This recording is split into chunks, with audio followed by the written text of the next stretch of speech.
നമസ്കാരം. ന്യൂസ് കേരള പ്രധാന വാർത്തകളുമായി CK നാസർ കാഞ്ഞങ്ങാട്. പശ്ചിമേഷ്യ വീണ്ടും യുദ്ധഭീതിയിൽ. ഇറാൻ ഇന്നലെ ഇസ്രായേലിന് നേരെ മിസൈൽ ആക്രമണം ശക്തമാക്കിയതോടെ മേഖല വീണ്ടും സംഘർഷഭരിതമായി. ഇറാന് കനത്ത തിരിച്ചടി നൽകുമെന്ന് ഇസ്രായേൽ വ്യക്തമാക്കുകയും ആവശ്യമായ പിന്തുണ അമേരിക്ക വാഗ്ദാനം ചെയ്യുകയും ചെയ്തതോടെ ഏതു സമയവും ആക്രമണമുണ്ടായേക്കാമെന്ന പ്രതീതിയിലാണ് മേഖല.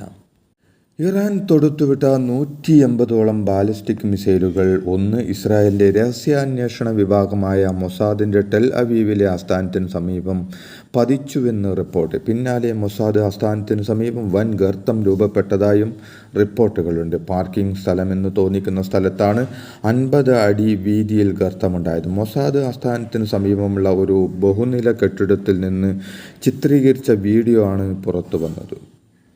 ഇറാൻ്റെ മിസൈൽ ആക്രമണത്തെക്കുറിച്ച് മുന്നറിയിപ്പ്